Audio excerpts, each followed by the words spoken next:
Welcome to Honeybee. Don't forget to like, subscribe, and hit the bell. Real stories of love, lies, and betrayal, where every truth stings. Let's begin. I still remember the day my wife, Emily, told me she was going on a trip with her best friend, Sarah. They'd been planning it for months. A short getaway to relax, unwind, and escape the chaos of their daily lives. Emily had been under a lot of stress lately, balancing her demanding job and our home. I thought she needed the break, so I didn't question it. I kissed her goodbye at the airport, helped her carry her bag, and told her to enjoy herself. I didn't know then that this trip would shatter everything I believed about love, trust, and loyalty. We had been married for 7 years. Our relationship wasn't perfect. No marriage ever is. But I thought we were solid. We'd been through difficult times together. Financial struggles, losing my father, and her miscarriage 2 years ago. Through it all, I stayed by her side, believing that we'd grow stronger from each hardship. I loved her deeply. I thought she loved me too. When she left for the trip, everything seemed normal. She sent me pictures from the beach, voice messages about how much fun she was having, and texts filled with hearts and, "I miss you." I never doubted her for a second. She was with Sarah, a woman I had met dozens of times, polite, sweet, and trustworthy. Her husband, Jason, and I even played basketball together occasionally. We weren't close friends, but we got along well enough to hang out during neighborhood events. Emily came back 5 days later, tanned and glowing. I remember thinking she looked different, happier, lighter. I didn't realize that the glow I saw on her face wasn't from the sun. It was from something, or rather someone, else. For the first few weeks after her return, everything seemed normal. She told me stories about the trip, the boat rides, the laughter, the cocktails by the beach. She said Sarah's husband had joined them for a day because he was in the same city for business. I didn't think much of it. Why would I? I trusted her completely. Then small things began to change. Emily became distant, not immediately, but gradually, like the slow fading of a sunset. She would zone out during our conversations, scroll through her phone late at night, and seem lost in thought whenever I asked what was wrong. When I'd try to hold her hand or hug her, she'd hesitate just for a moment long enough for me to feel the coldness creeping in. I started to worry that she was stressed again, maybe overwhelmed by work. I offered to take her out for dinner or go on a weekend trip together, just the two of us. But she always said she was too tired or not in the mood. Then one morning, I found her sitting on the bathroom floor, staring at something in her hand. Her face was pale, and her eyes were wide open, like she'd seen a ghost. I rushed toward her, thinking she was sick, but when I got closer, I saw what she was holding, a pregnancy test. 2 pink lines. I froze. "Emily," I said quietly, trying to process it. "You're pregnant." She looked up at me, her lips trembling. I think so. I just found out." I didn't know what to say. A mix of emotions hit me, shock, disbelief, and a strange, fragile hope. After the miscarriage, she'd been devastated. We had talked about trying again, but she wasn't ready.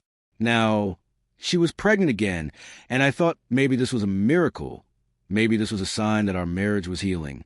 I smiled, my eyes filling with tears. That's amazing, Em. We're going to be parents." But she didn't smile back. Her hands shook as she placed the test down on the sink. "I need some time to think," she whispered. Something inside me shifted. Her tone wasn't a reaction of someone overjoyed by the news. It was the tone of someone terrified.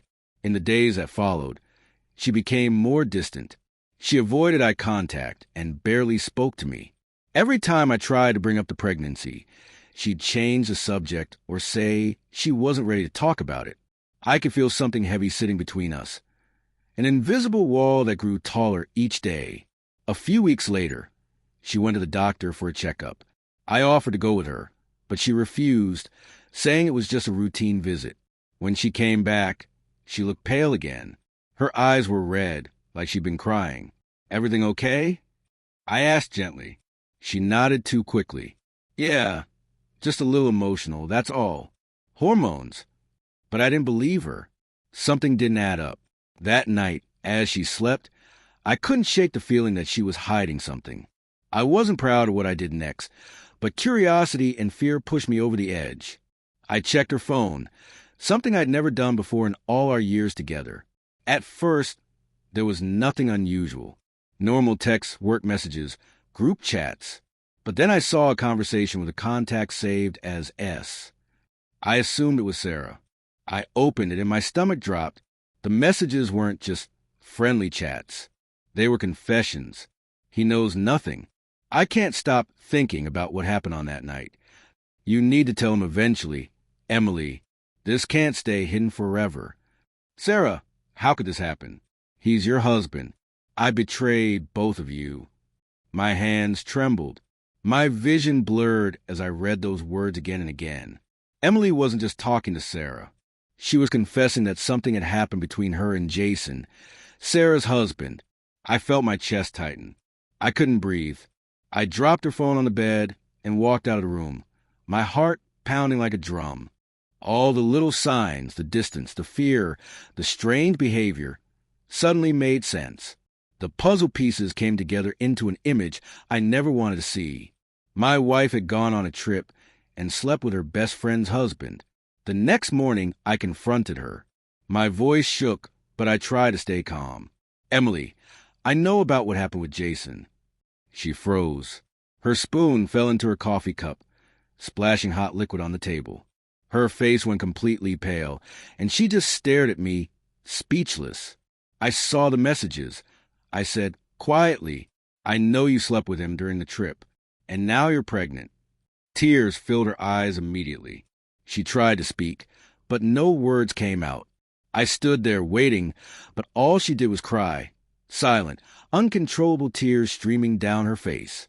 How could you, Emily? I whispered, my throat tight. How could you do this to me? To Sarah? To us? She covered her mouth with her hands and shook her head. It was a mistake, she finally said in a broken voice.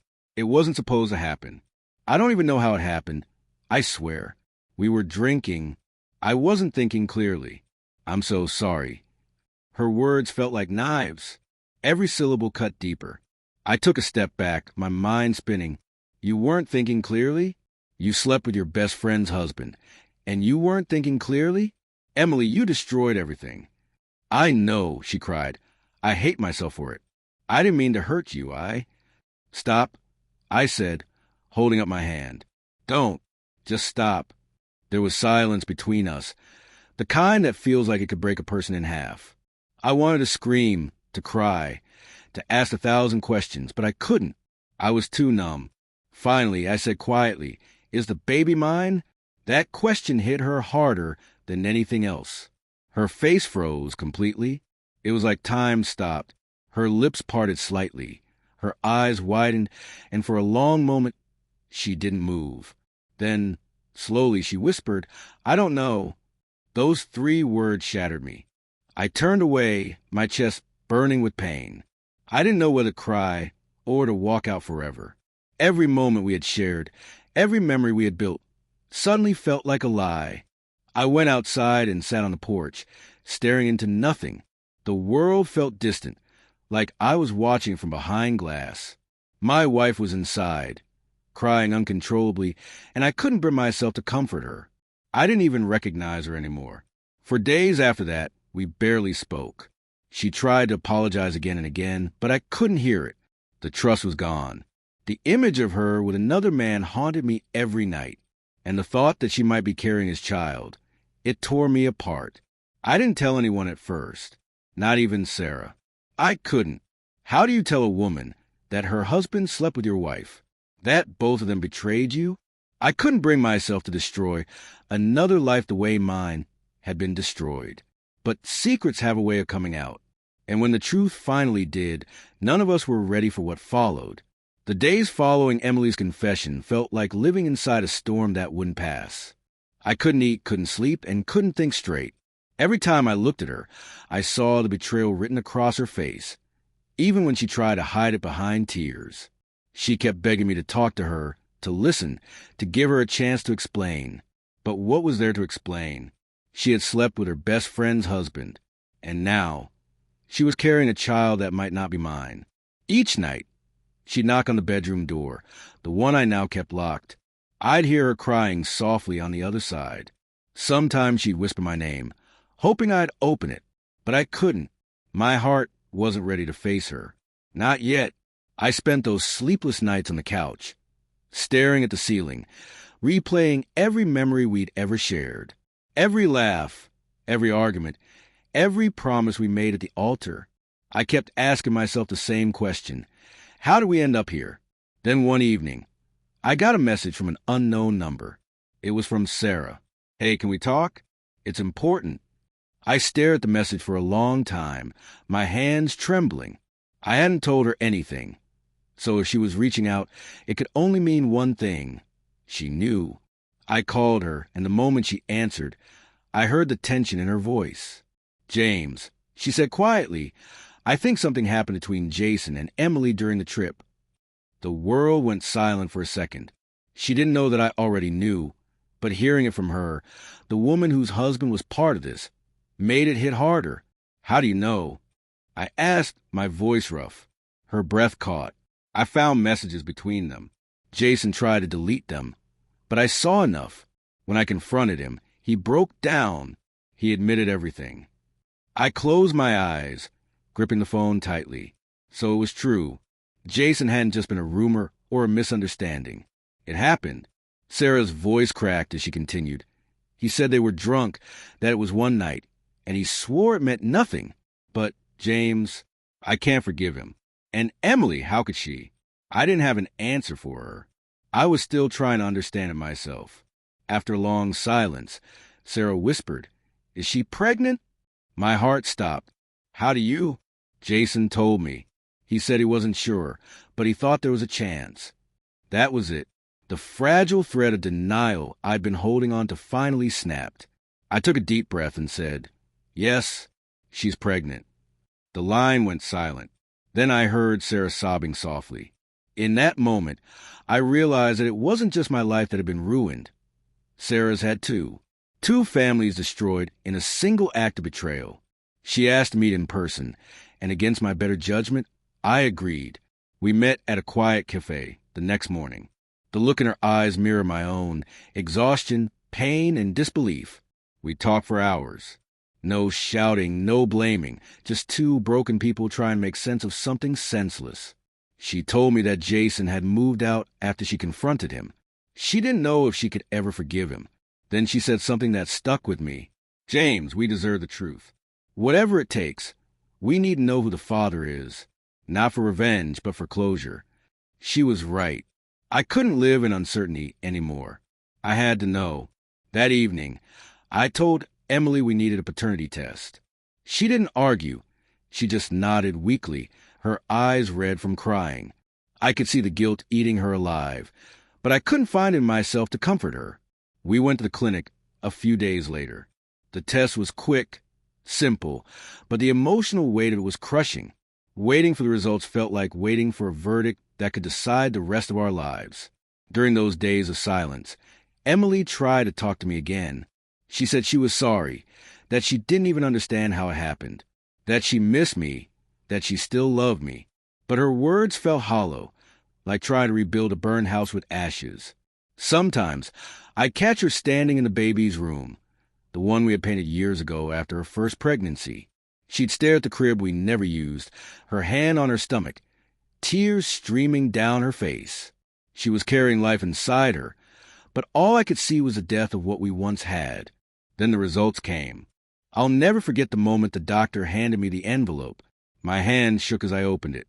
Emily sat beside me, gripping her knees tightly, barely breathing.